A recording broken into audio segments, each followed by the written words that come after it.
farming, the Thompsons found a way to survive the drought years and make profitable changes without having to add more land. It's a quote from Michael. I'm passionate about soil health because better treatment of the soil leads to more profit and a healthier environment. We need to look at the soil as more than just a medium to plant into. We need to start focusing on what the soil needs so we can be more productive, more profitable. We need to treat the soil as more than just dirt. Please join me in welcoming Michael.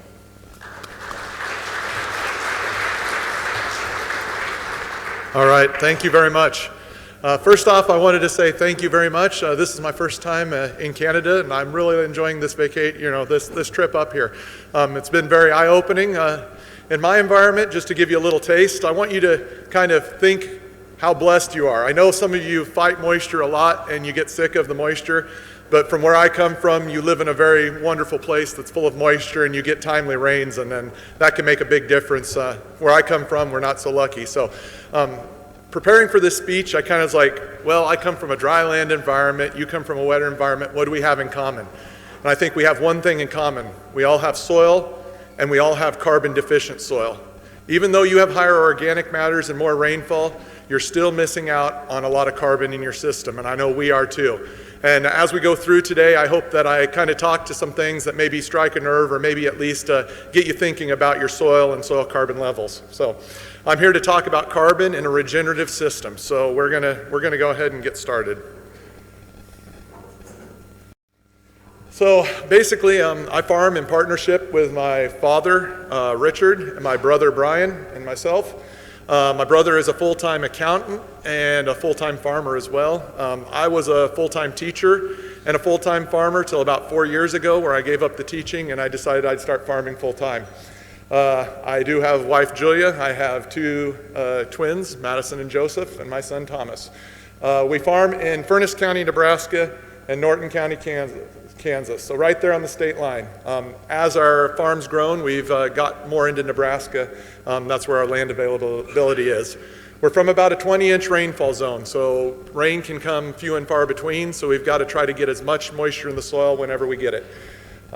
Silt loam and clay loam soils, we're pretty blessed. We have 4 main soil types on our farm, so we don't have a lot of variability in that regard. We are rolling land. I know a lot of people that may or may not know about Nebraska and Kansas think that it's pretty flat because our major interstate highways that go through are pretty flat along those regions. But where we're at, we're very rolling land. So that's why we kind of got where we're at. Now, I'm not here to step on anybody's toes, and hopefully you don't take it that way. We can go have a drink later. But I think that we need to treat the soil as more than just a chemistry set. We've got really good at the NPK mindset. No doubt about it. We know how much nitrogen and phosphorus and potassium to put on and what kind of yields we can get out of it. We know what kind of tillage we can do and still get a good yield out of it.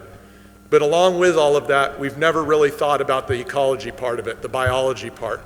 The biology can work along with our fertilizers and with our farming practices to advance plant health, to make our system more resilient, and to make our soil better. But we've really got to think about that biology. I think it's best said in this quote that the earth provides enough for every man's need, but not every man's greed. Think about in your own system all the times that you've had good harvestable yields when you treat the soil right. But think about when you get greedy, when you double crop, if you took that extra hay crop off, if you tilled the soil and watched it wash. Every time we get greedy and try to get more, usually it hurts the system. So to start off this talk, we're going to talk about carbon and why it's important. I know some of you that are here are way beyond this, but I think we better get everybody up to speed that might not know. Life on Earth wouldn't be possible without carbon. We're all carbon-based life forms on the planet, and it's pretty important because in agriculture, carbon is our water holding and nutrient holding capacity there. In my region, carbon's important because it can hold up to 7 times its own weight in water. So that's how we're drought-proofing our soil, how we're able to raise crops in a really dry land environment by pushing that carbon up as fast as we possibly can. Carbon is essential because in a healthy soil, that carbon is a food source for all that microbiology. Basically what's happening is your plants are putting all those exudates into the soil. the exudates are feeding the microbiology. If you don't feed that microbiology, chances are that that the microbiology is going to start feeding on your organic matter and start tearing down your soil structure. So it's important to keep those exudates going so you have good structured soil. You know, here's kind of a controversial thing, and it's even more controversial in our area, but I think we need to also take the regards that we are the creators of our own weather. You know, so many times in our area, we're dry, right? And so everybody blames it on drought. Well, it's just dry. We can't make it rain. But, you know, I think we need to think about what we can do to the soil to make it more resilient. We can't conserve, especially in our area, we can't conserve and regulate moisture without cover crops, period. That's because we need residue over the soil to keep our evaporation at bay. We need the cover crops opening the soil for infiltration. So you can take that to your spin on it, and you can say you need cover crops in your system to have infiltration so that your tile lines can run, so that you don't have a waterlogged soil. You know, in my regions, there's more days with the potential to lose moisture than gain moisture. I'm sure it's a little bit different here with your rainfall, but in our area, if we don't get that moisture captured, we're going to lose it to evaporation. Our pan evaporates in our area, which is basically they set a pan out and they let it evaporate in the sun and the wind, is over 60 inches of rainfall. So we can have almost 3 times as much evaporation as we do actually precipitation. So that's why it's a pretty unforgiving place and why we need to make sure that we have that system ready to take that moisture. I want you to also think about when you're managing your soils, think before humans came here, before human interaction, when the very first settlers showed up to your area, what was the native area like? I'm sure in here, from what I see, it was treed, it was probably forested area, correct? And in my area, it was prairie. But think about those root systems, how deep they went, how they kept the soil open, and see if you can't do that on your own farm to keep your soil open and use some of that moisture to make it a better soil. If you really want to think about something and learn about something that I didn't really fully understand until I read about it, read Water Recovery for the Climate, the New Water Paradigm. That's a free PDF that you can get online. It basically talks about your large and small water cycles and making best use of that water through better farming practices. So I highly suggest reading that.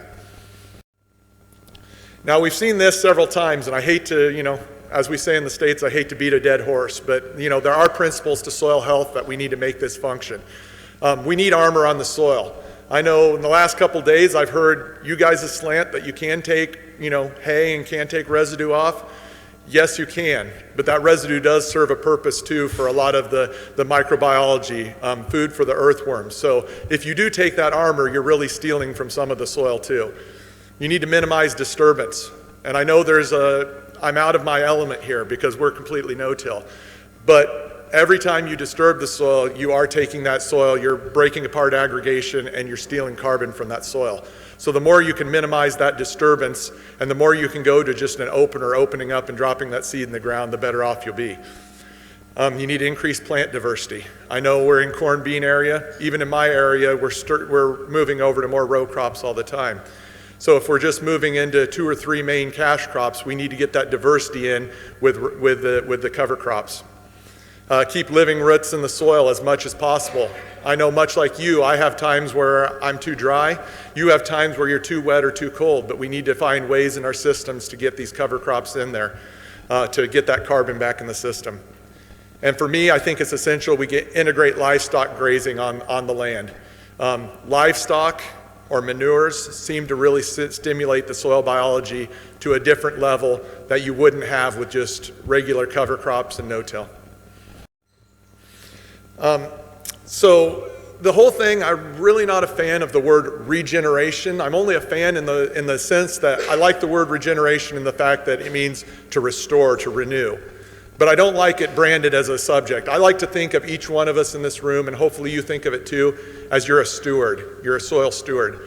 I hope you're thinking about soil stewardship and how you can improve your land. If not, I'd highly suggest it because basically all the profit on your farm starts with the soil. You know, it's no tractor, it's no strip tiller, it's no planter. If you don't have a good functioning soil, you're out of the gate, you're behind. So this happens to be the 11th commandment, and this was written by Walter Clay Loudermilk. And some of you might not be familiar with him. He was basically employed by our early conservation service in the States, and his job was to go around the world, and he went to all the degraded sites, empires that had fallen. China, the Mayan Empire, Romans, and he found one thing held true in all of those. Their soils collapsed, their food system collapsed, and society collapsed. We're pretty, I don't want to say arrogant, but we're pretty cocky in the fact that we think that we know best, right? And that we can never be that way too. They thought the same. But I think that as long as we follow this, it'll really get us through. I'll read it real quick. Thou shalt inherit the holy earth as a faithful steward, covering the resources and productivity from generation to generation. Thou shalt safeguard thy fields from soil erosion, thy living waters from drying up, thy forests from desolation, and protect thy hills from overgrazing by the herds, that thy descendants may have an abundance forever. So if you treat your soil, you'll have abundance forever. If any shall fail in the stewardship of the land, thy fruitful field shall become sterile, stony ground, or wasting gullies, and thy descendants shall decrease and live in poverty or perish from the face of the earth. I think that space is pretty much why we need to take care of our soils, because we can be just the same. So to give you a little taste of where I come from that 20-inch rainfall zone, right? Well, to get people there to move when they first settled the area, they came up with a lot of scientific studies, or a lot of studies, and a lot of people that had half-truths that perpetuated this myth, rain follows the plow. So most of my ancestors and most of the people in the area set forth to break as much sod as they possibly could and turn it over and plant it to annual wheat crops. They were very successful for the first generation or so. But as their carbon levels went down, they started getting problems with drought, with blowing, with a lot of problems with that. And they weren't getting moisture into the system and being very successful. I'd like to say we've learned from that in our area, but still to this day, this idea of a wheat fallow rotation exists in our area. Basically, those that aren't familiar with fallow, after the fall crops come off, the land is laid fallow from October through the next September, and it's either worked or it's chemically kept clean of any weeds or any vegetation.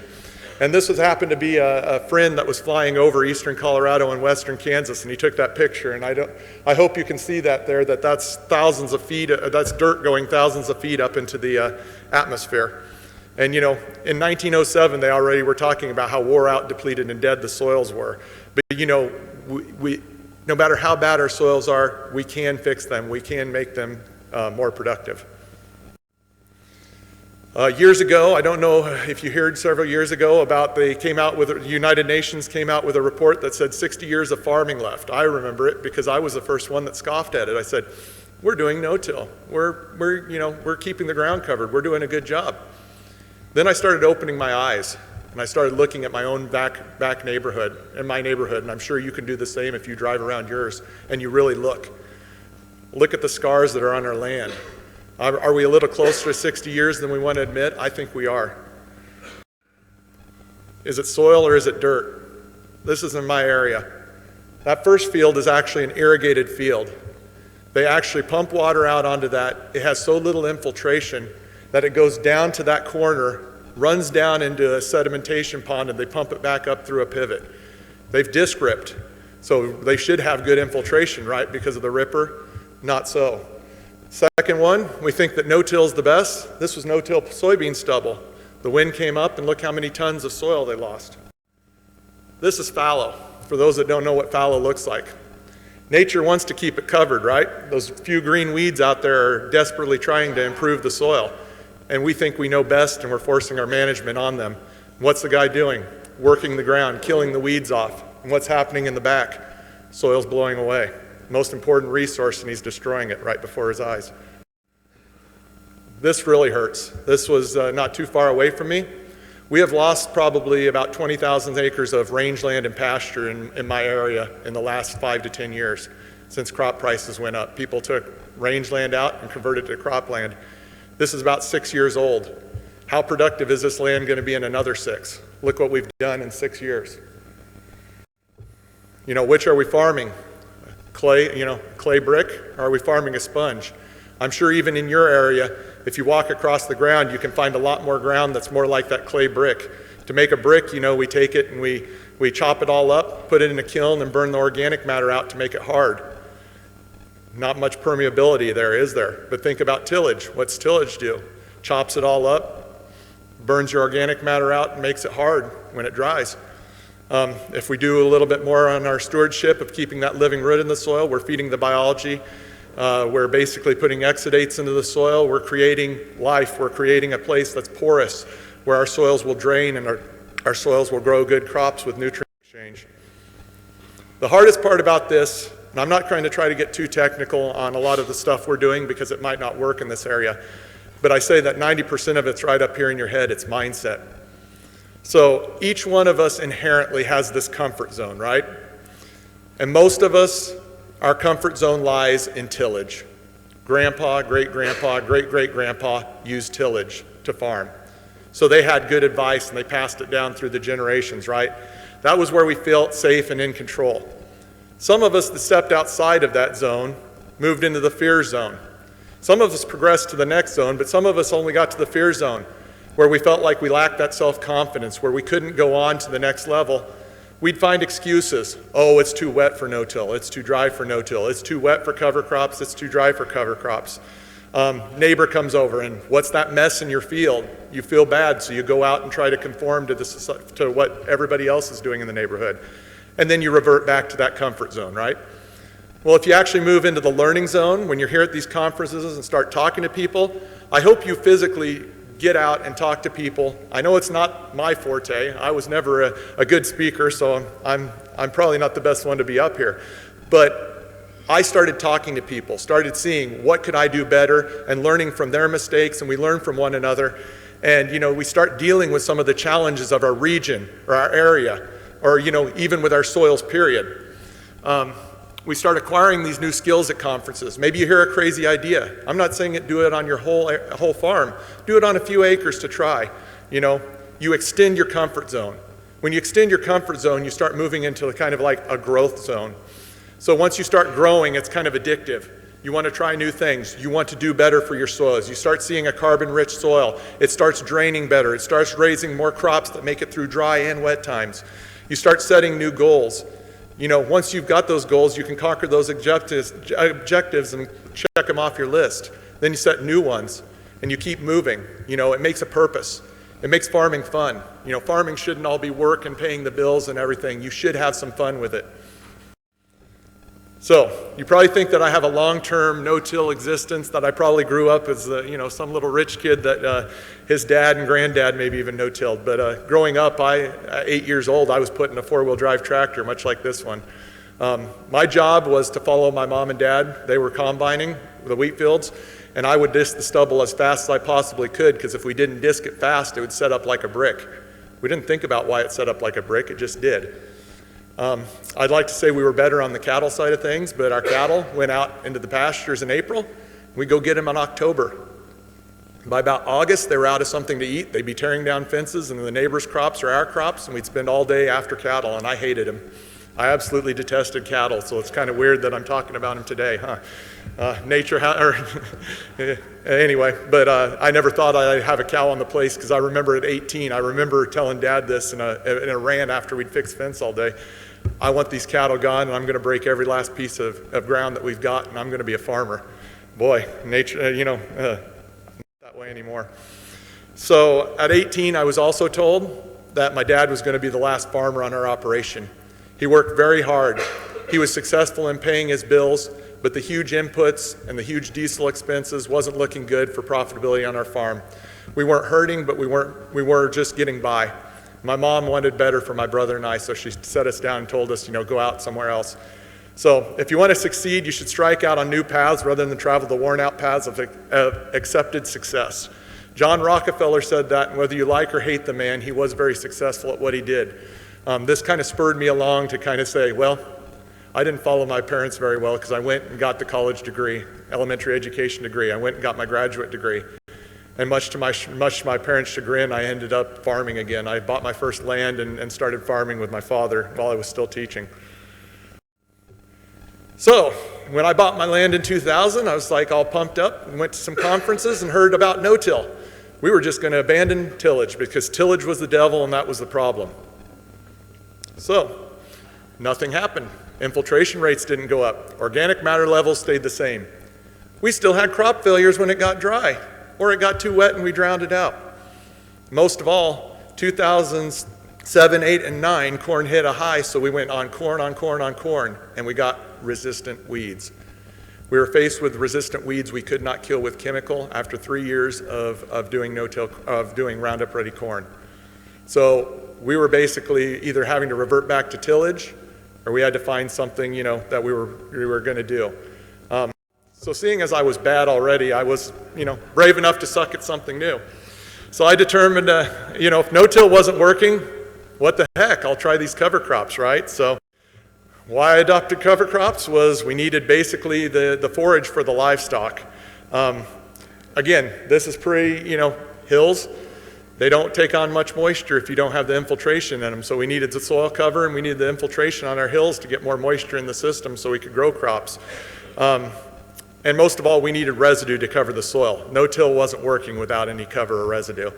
And the final thing was we just didn't have money to expand. We refused to buy even more ground or rent even more ground and play that game. We just were more efficient with what we had. So how many people out there have been successful every single time they've tried something?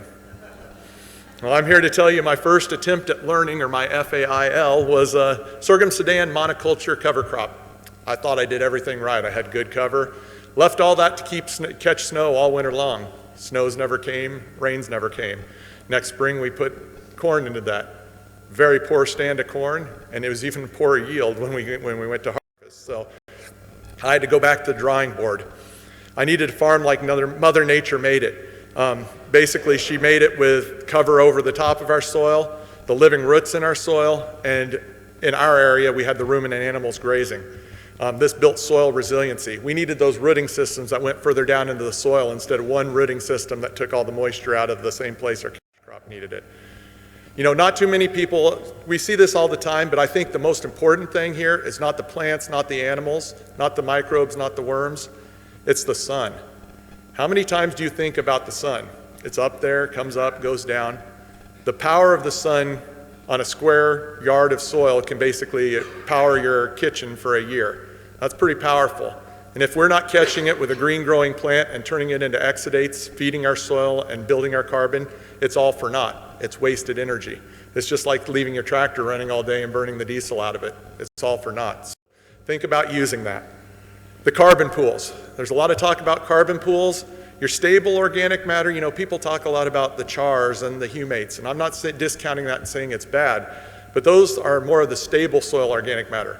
500 to 1,000 won't benefit anybody in this room, will it? But we can plant cover crops with that labile carbon, putting carbon and exudates into the soil, feeding that plant and that organism and making a better soil. So that 1 to 5 year labile carbon is going to eventually become your slow organic matter increases over the 20 to 40 years of your farming career. This is vegetation. This is a satellite imagery of the vegetation over North America during the growing season. We do a really good job of putting carbon into the soil, but unfortunately we knock a lot of it back out when we go and till in the fall. This is a healthy carbon-rich soil. This is Springfield, Colorado. Springfield, Colorado gets about 16 inches of annual precip. This was the first few years that it was broke out of sod. I don't know if this guy's tall or not, but these oats are phenomenal. They're over a foot, the heads are over a foot tall. And that's a good crop no matter what you say. That's a healthy carbon-rich soil. That was no inputs, that was just the seed. Look at what we are today. This is Springfield, Colorado. Is that soil going to raise that? Can you get enough water in that soil? You think the carbon levels are high enough you're going to raise a crop that looks like that? That's what we've done. We've mined our soil. You guys have the benefits of moisture to make up for the sins of taking away carbon. We don't, and that's what happens. So I want you to think about that with the carbon in your soil. And unfortunately in our area, we're still mining carbon today. I had some friends come back for a No-Till on the Plains conference in Wichita, Kansas, and they were up in my area and they were like, why does everybody bale everything off and put it at the edge of the field? I said, because they think they need the hay because they never know when it's going to rain again. They're like, why don't they leave it covered? And we're still mining carbon today. This stuff is rotting after 3, 4, 5 years at the edge of the field, and it should have been rotting out in the field, making our soil better. Same soil, different management. This is a Holdridge silt loam, about 2.5%, which is pretty good for our area. This first one, it's rotational. I call it rotational tillage. People call it no-till in our area. It's ripping, and it's a vertical till. Look how they sealed the surface off, and look how dry it is down below. That middle one is just no-till with a healthy rotation of crops without the cover crops. This was several years ago when Dad was just doing the no-till. And over there on the far one, that's basically the no-till cover crop, and we're feeding it. And you can actually see a little bit of difference in the color of the soil. But same soil, different management. If you have a healthy carbon-rich soil, it doesn't matter what you farm with. When we first got into no-till was all about equipment, downforce, down pressure, closing wheels, all sorts of equipment, the air drills, the planters. You know what? This picture was taken a few years back when we got behind. We had kind of a wet spring and we got behind, and Dad decided that while I was doing the big patches with the air drill, he'd go do the little patches with his little Ford tractor and his little drill that he pulled out of the fence row. Both of them did the right thing because we actually started having carbon in our soil. Both of them did the job. So it doesn't matter what we farm with if our carbon is right in our soil. This is my own story on my own farm. 2015, had a field day. Ray Archuleta came. He goes, "We need soil pits." I go, "Ray, I don't dig pits in my soil. I don't want to, He goes, "You got to have pits."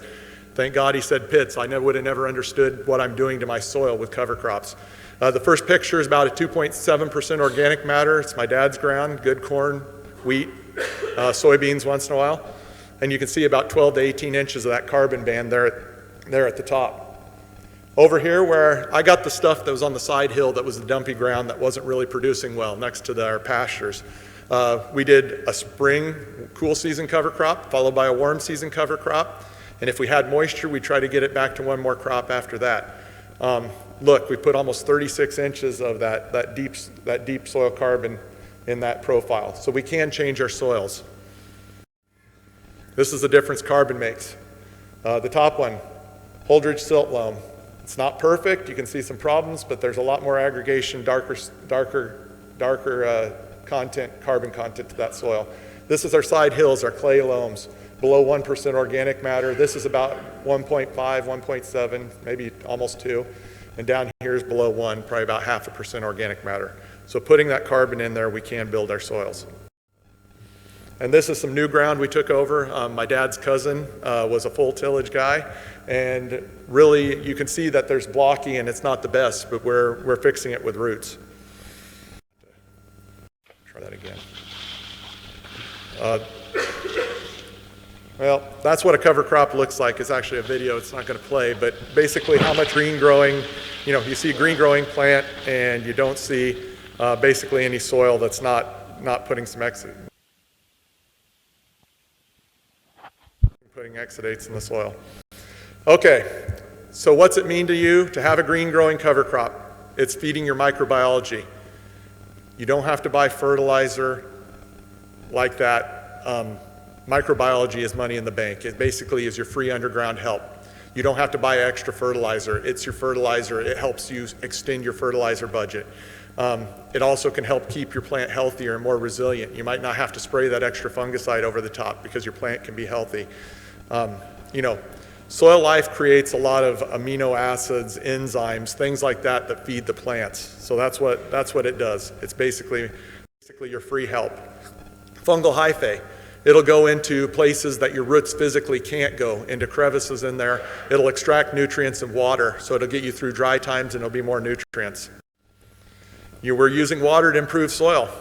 Several years ago, we got a moisture monitoring probe. This is basically an irrigation probe. People use it in our area for irrigation, scheduling irrigations. So every 4 inches, it has a monitoring point, goes down to 48 inches. So when we put this in, it was pretty wet. It was really muddy. We planted our cover crop, and the cover crop started using moisture. My dad wasn't a real big fan of me spending money on this because he said, when it's dry, son, you'll know. And I said, no, I'm going to get all this data. People want to know. People keep asking me what cover crops do. He goes, they use moisture. I know they do. So he was right. They use moisture and use moisture. This green band is where you need to keep it for plant growth. So we started turning a little bit white. I don't know if you've ever seen the throes of death. You start turning into a kind of a bluish green and then a white and then kind of a yellowish brown and then a brown. So by the time we got clear down to the bottom here, it was almost brown. We were rotating the cattle around just trying to get some grazing out of it, you know, before it clear died. Late at night, right before dark, we got about 2.5 inches of rain in 45 minutes. It just rained and rained. I was just sick because I knew the cattle were out there. I figured the water had probably washed down the hills, washed out terraces the way it came. It was just a mess. The next morning I went up to move fence. The cattle hadn't pocked it all up. There really wasn't a whole lot of water in our terrace channels. And I went back and looked at the computer and look what we'd done. We'd increased the soil porosity and we've got everything that we lost, we got captured. And then we increased the porosity throughout so that we held more moisture in the system. I'm going to talk about grazing, and I know grazing isn't probably something that's real popular in this area, but I really think that it's something that some of you might benefit from, especially if you want to bring another generation back to the farm operation. Grazing is so easy that even a baby can do it, but you can really mess up bad with it too. So we're going to talk about both ends of that spectrum. So this is my son Thomas a couple years ago, and he likes to go out and help me with fence, so he's my little fencing buddy right now. So. Cheap fence for moves. If you have polywire, basically polywire is just it's a braided metal, it's a braided poly with a metal element in it. Really easy to roll out and roll up. Usually our perimeter fence is like a high tensile steel. So we have a perimeter fence and then we subdivide. And you know, the integration of livestock means to me, first of all, we get that incorporation of residue down on the ground. We're increasing the soil biology. We're stressing the plants so they leak more exudates. So basically what happens is when that cows don't take bites with their teeth usually, they wrap their tongue around and pull. So when they pull on that plant, it stresses the roots. The roots actually feel that tug and the plant puts more exudates down because it knows it's losing its leaf mass. So it wants to grow more leaves, so it's feeding the biology.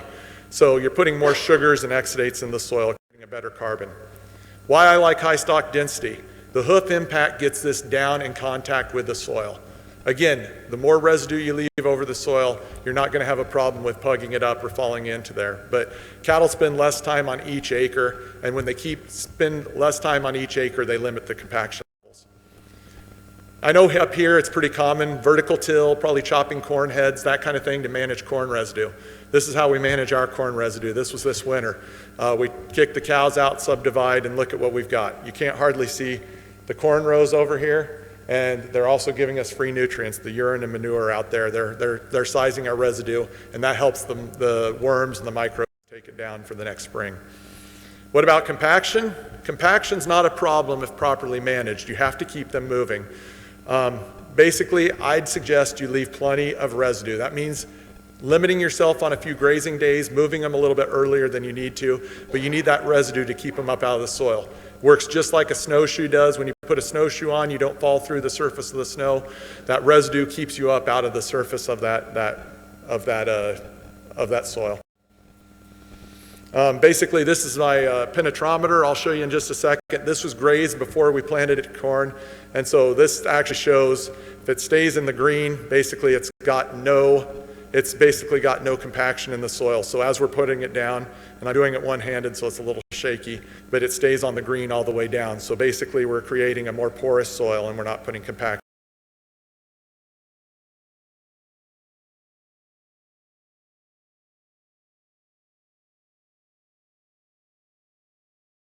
With that grazing. And we do that by retaining residue.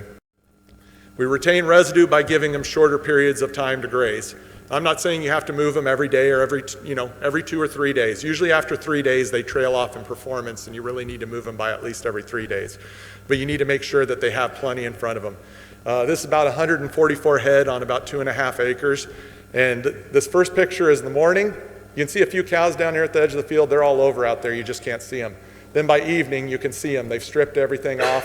They've ate the best and it's time for them to move on. Well, this is going to be upside down, I guess. Anyway, this is the neighbor that took all of his residue off. And basically when he took all of his residue off, look what happened. The wind carries it away. The neighbor that chose to plant a rye cover crop, his ground isn't blowing. So that's the difference residue makes in our field. Forage feeds the soil, and soil feeds the livestock. I am wasting forage, and this is the big rub in my area. Everybody's like, oh, you should put it in a bale, obviously from those other slides, but you need to put it in a bale. You're wasting grazing days. I look at it as an investment in my next year.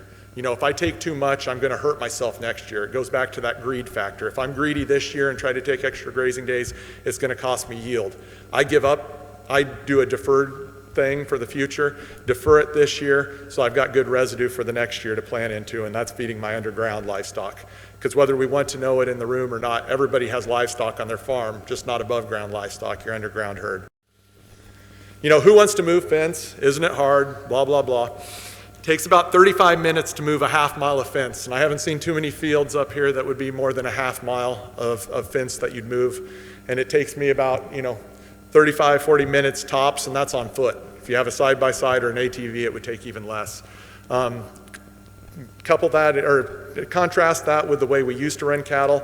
It used to take us about 4.5 hours just to check the cattle, just to see they were in and they had water. If they'd happen to be broken down the fence and be out, it would take all day. So, there is a time savings involved with this. Most of all, when you're moving your cattle, you get to see them every day. So if there is anything with a bad eye or a bad hoof or something like that, you catch it that day. You wouldn't catch that if you just had them out on the whole field.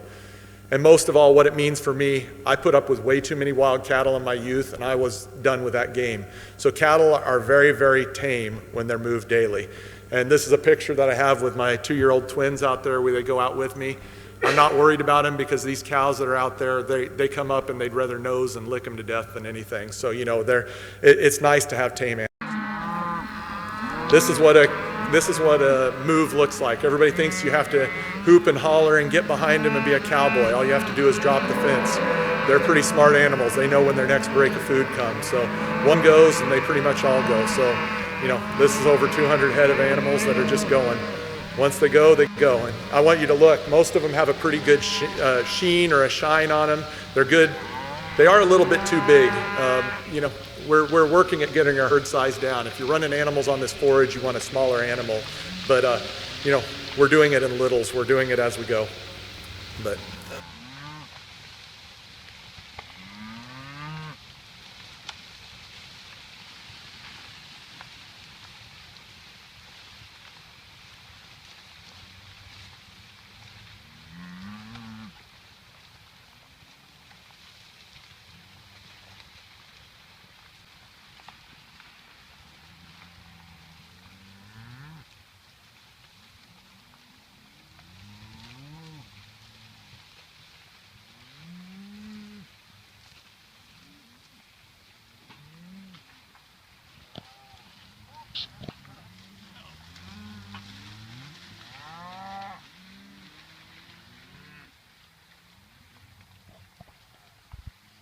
That's what it looks like. I don't know if you could see on the video, but there's also a lot of bugs and a lot of stuff coming out of that cover crop field too. So there's a lot of beneficials that live in those cover crops.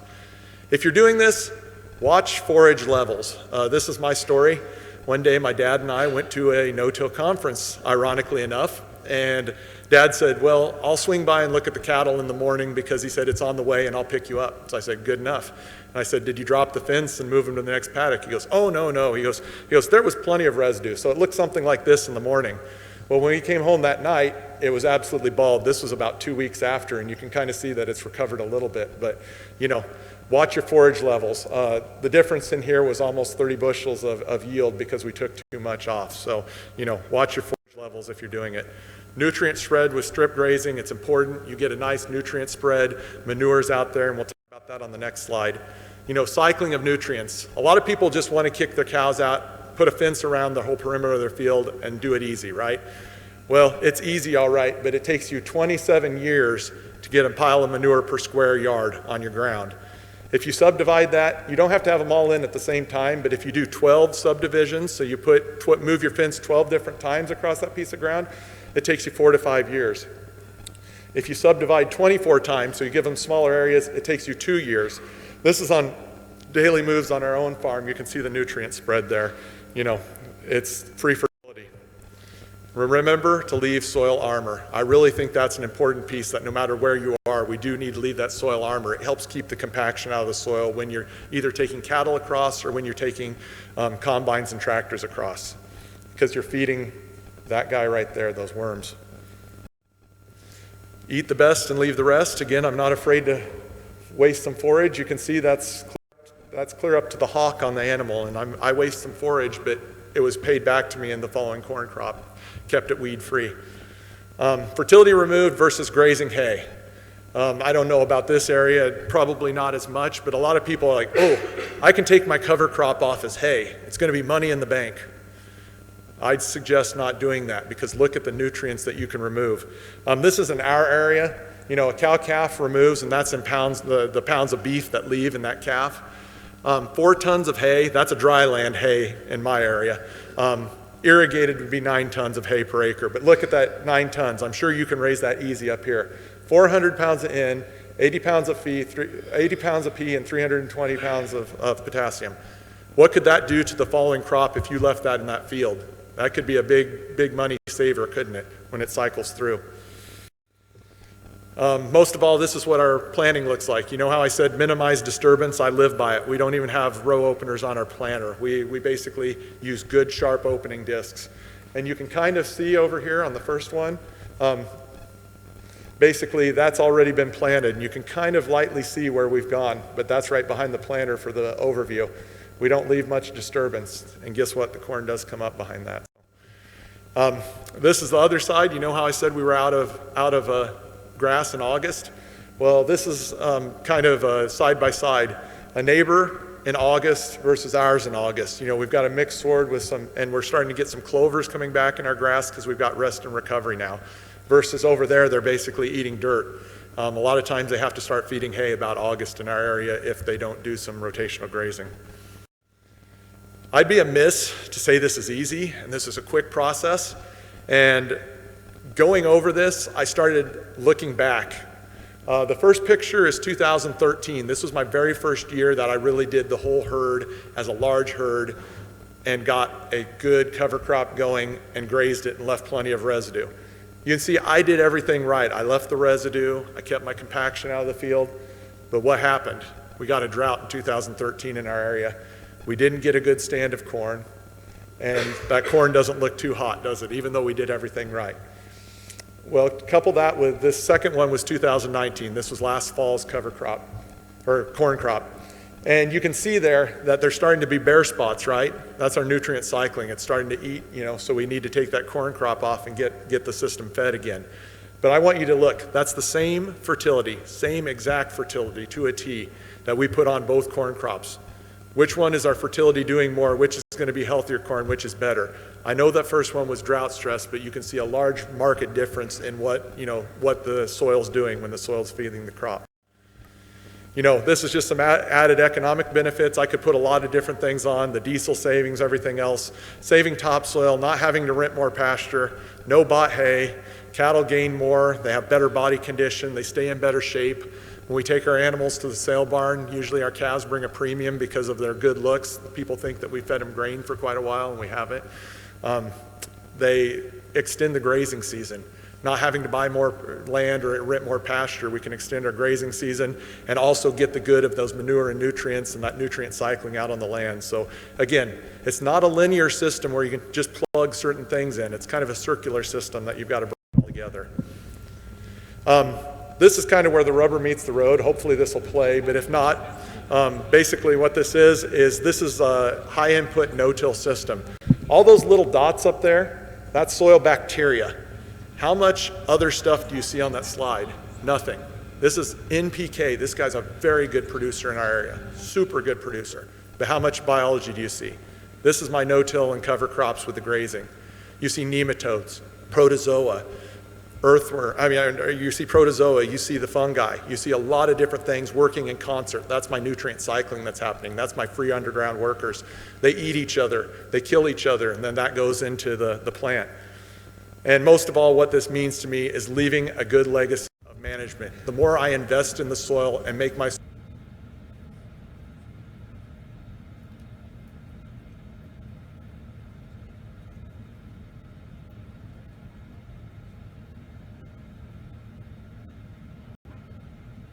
a more carbon-rich soil.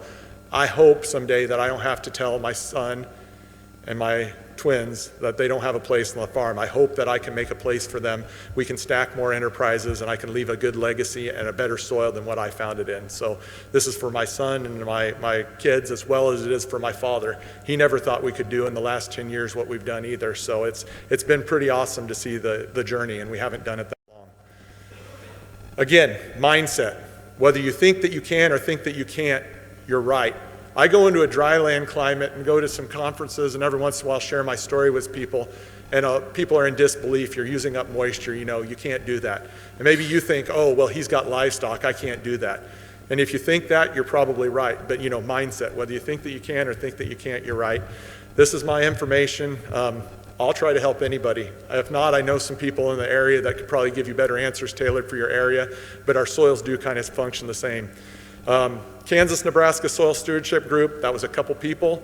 That was actually me and 3 friends was what it started out as. We just didn't have time to sit down and share, so we posted online. It's grown to, 1,500, 2,000 people now from all across the world. So we'd love to have you. It's not just Kansas, Nebraska anymore. But also Twitter, been a great source of resource for soil health and for things. Our very own Joel Williams that came here, he's on there. He has a lot of cool stuff. There's a lot of board members on here. A lot of you guys that I know through Twitter. So it's pretty awesome. It's a good networking. I'm going to leave you with this.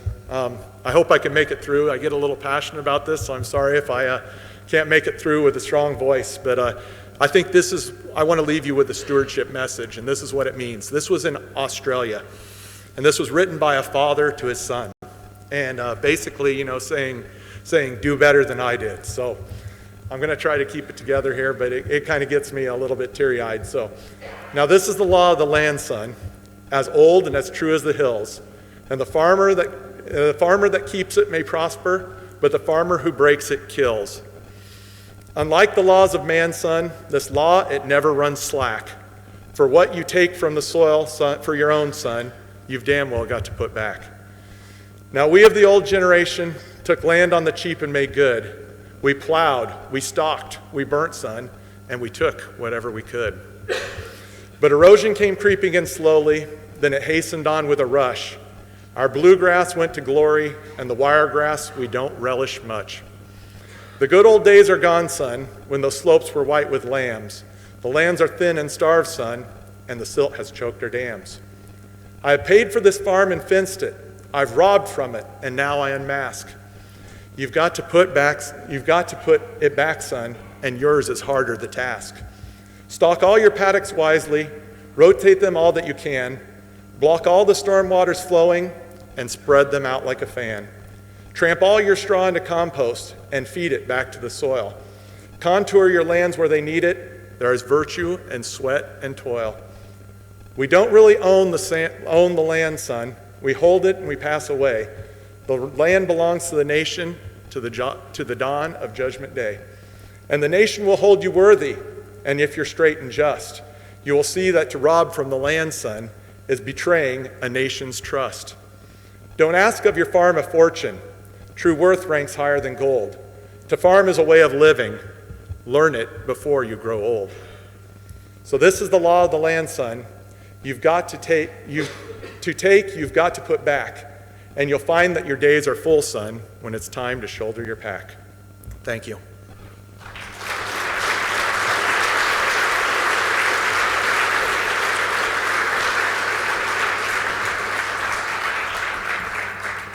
Thanks, Michael. Very good. Inspirational, too. Thank you. Is there any questions on the tables?